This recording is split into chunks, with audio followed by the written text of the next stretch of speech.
बस इसके लिए उसने अपने भाई को ही मरवा दिया। तो आज हम ऐसे ही भाई की कहानी जानने वाले हैं। तो अब हमारी कहानी की शुरुआत होती है। हमें एक ऐसी जगह का सीन दिखाते हैं जहाँ के आसमान में मौसम बिगड़ रहा है, बारिश हो रही है, बिजलियां कड़क रही हैं। उसी आसमान के नीचे खून की नदियां बह रही हैं। इन्हीं अनगिनत लाशों के बीच एक खूबसूरत सी दिखने वाली लड़की अपने हाथों में खंजर लिए कहती है, क्विंग फैंग तुम सच में कुछ तो हो। इवन तुम्हारे ऊपर 100 फोल्ड एजिंग इफेक्ट चल रहा है, उसके बावजूद तुमने एंशिएंट गॉड रूइन को क्लियर कर लिया। 100 फोल्ड एजिंग इफेक्ट का मतलब कि तुम्हारी उम्र 100 गुना तेजी से बढ़ रही है। वो लड़की कंटिन्यू करती है कि भले ही इस गॉड्स रूइन को तुमने क्लियर किया हो, पर ये divine artifact eye of judgement मैं ले रही हूँ। इस तरफ क्विंग फैंग बहुत ज्यादा घायल अवस्था में खांसते हुए कहता है, क्यों क्यों आखिर ऐसे समय पर तुमने मुझे धोखा क्यों दिया? आखिर मैं तुम्हारा भाई हूँ। पर इस लड़की ने तो बेदर्दी से क्विंग फैंग की आंखें बाहर निकाल ली थी और वो कहता है, क्या क्विंग फैंग तुम खुद को मेरा भाई बुलाते हो? हाँ, तुम तो कुछ नहीं हो, तुम्हें तो बस मेरे पेरेंट्स ने अडॉप्ट किया था, तुम्हारे अंदर तो मेरे जैसा खून भी नहीं है, फिर भी तुम्हारी इतनी हिम्मत कि तुम अपने आप को मेरा भाई बुलाते हो। तभी पीछे से एक बंदा आता है और वो कहता है, शाओयू इससे बात करने का तो कोई मतलब ही नहीं है। इसे देख के तो उसकी बहन तुरंत ही अपना मूड बदल लेती है और एकदम खुशी से कहती है, ब्रदर सॉन्गफेल। और ये सॉन्गफाई कहता है, हाँ ये तुम्हारा सो कोल्ड ब्रदर, चलो काम तो आया। और वो अपने एमसी से कहता है, क्विंग फैंग इस बार तो मुझे सच में तुम्हें थैंक यू कहना चाहिए, वरना तुम्हारी हेल्प के बिना तो शाओयू और मुझे ये डिवाइन आर्टिफैक्ट कभी नहीं मिलता। और उसने इस समय पे अपने एमसी की बहन से एमसी की आंखें भी ले ली थी और वो बताता है, ये सोल स्टीलिंग ब्लेड जो तुम्हारी बॉडी में धसी हुई है, एक ही बार में तुम्हारी सारी लाइफ स्पैन को चूस लेती है। इसे पाने में तो सच में मुझे बहुत ज्यादा मेहनत करनी पड़ी थी।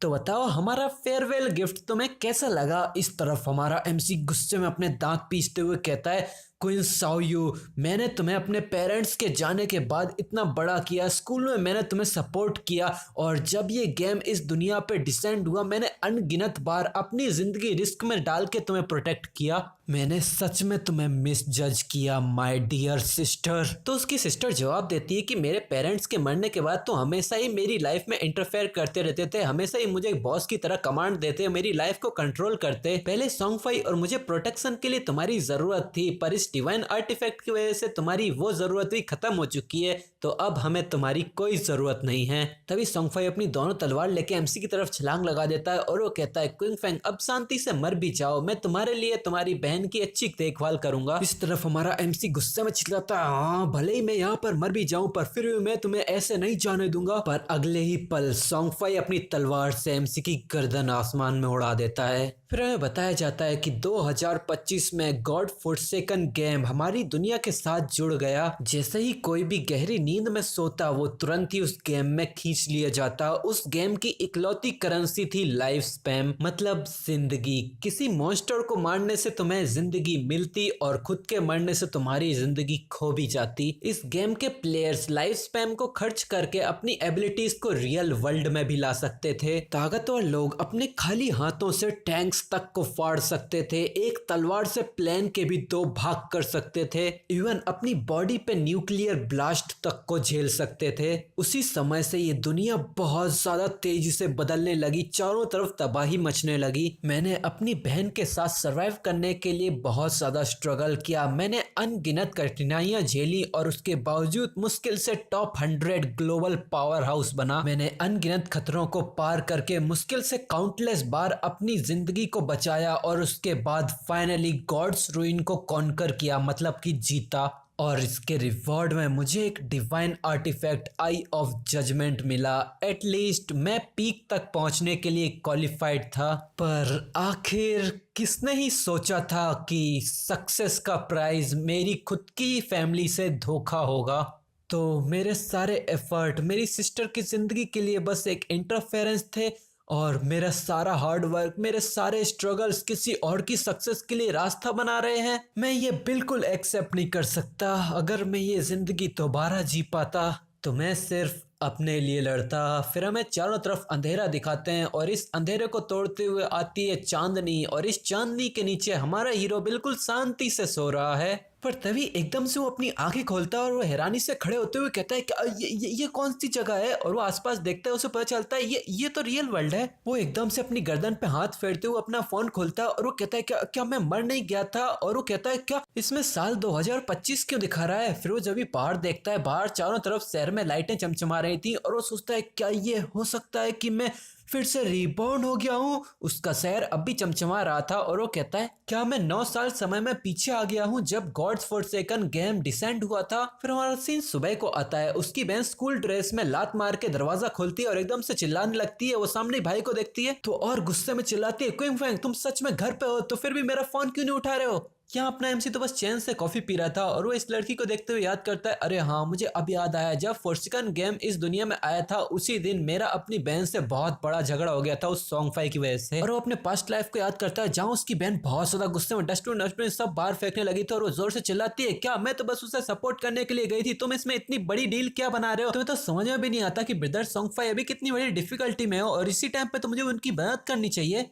एमसीयू बताता है कि गेम डिसेंड होने से पहले ये साओबाई एक अंडरग्राउंड आइडल था और मेरी बहन शाओयू ये तो उसकी ऑब्सेस्ड फैन थी। सॉन्गफाई ऊपर से तो बहुत ज्यादा ग्लैमरस और बहुत ही अच्छा लगता है पर अंदर से वो बहुत ही ज्यादा घटिया किस्म का इंसान है जिसने कई सारी फीमेल्स को ट्रिक किया और उनसे सारे पैसे ऐंठे, इवन उनकी बॉडीज तक को बेच दिया उसने। और शाओयू को स्कैम होने से बचाने के लिए मैंने उसे इसके आसपास भटकने के लिए भी रोक दिया पर इसके अंत में मेरे ऊपर इसकी लाइफ को कंट्रोल करने का इल्जाम लगाया इसने। या क्विंग फैंग अपने पास्ट को याद ही कर रहा था तो ये लड़की यहाँ एमसी की तरफ उंगली करते हुए चिल्लाने लग जाती है, क्या तू बहरा हो गया है, जब मैं तेरे सामने इतनी जोर से चिल्ला रही हूँ तो ऐसे एक्ट क्यों कर रहा है कि जैसे तू मुझे सुन ही नहीं सकता। ये सब तुम्हारी वजह से हुआ है कि मेरे ब्रदर सॉन्ग फाई अब टॉप रैंक से इस मंथ में नीचे गिर चुके हैं। अगर तुमने मुझे पैसा नहीं दिया उन्हें रैंक अप कराने के लिए तो मैं तभी अपना एमसी रख के सीधा इसके गाल पे चांटा देता है और ये जो ग्रिप एकदम सामने सामने बनी थी ना, इससे ऐसी चट आवाज आती है कि एक ही बार में ये लड़की पीछे जाके गिरती है। और ये थप्पड़ा इतना ताकतवर था कि इस लड़की का गाल सूज जाता है, मुंह से खून आने लगता है और ये लड़की कांपने लगती है और ये कहती है,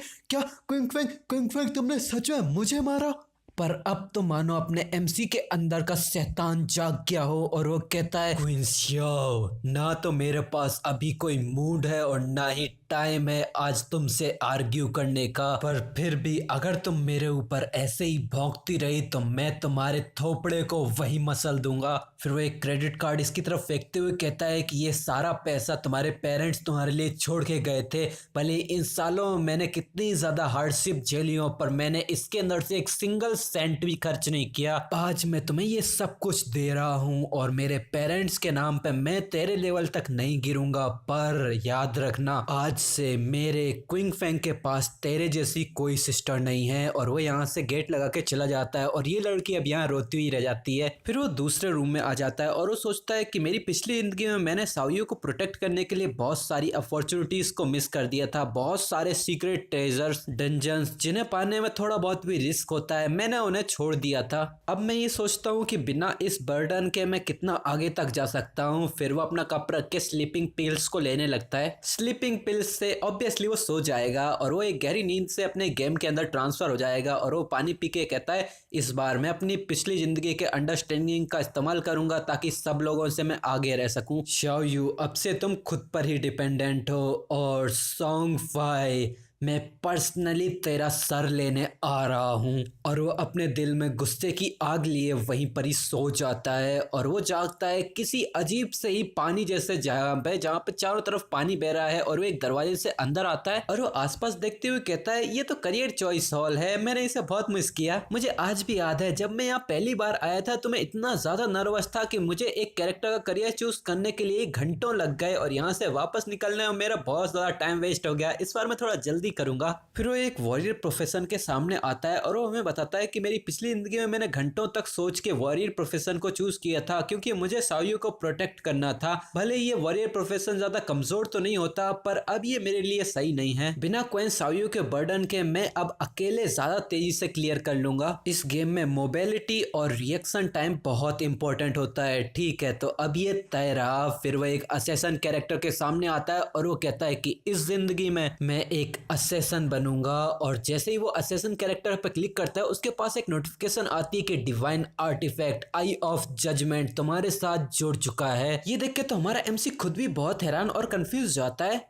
तभी उसके पीछे एक बहुत ही जाइंट चमचमाती हुई आंख ओपन हो जाती है और एक नोटिफिकेशन आती है कि आई ऑफ जजमेंट एक्टिवेट हो गया है। एक और नोटिफिकेशन में बताया जाता है कि तुम्हें एक यूनिक एट्रीब्यूट मिला है, अथॉरिटी ऑफ जजमेंट। ये एक पैसिव अथॉरिटी है। पैसिव मतलब कि ये खुद से ही एक्टिवेट हो जाती है और इसके इफेक्ट के तौर पे जैसे ही MC फोर्सेकन गेम में एंटर करेगा उसे तुरंत की तुरंत हाईएस्ट रैंक का प्रोफेशन और टैलेंट दिया जाएगा। यहाँ अपना MC बहुत ज्यादा खुशी से कहता है कि आई ऑफ जजमेंट खुद से ही मुझसे जुड़ गया मेरे रिवर्थ के बाद। तो ऐसा हो सकता है कि जब तक आर्टिफैक्ट अपने मास्टर को रिकॉग्नाइज कर रहा है तब तक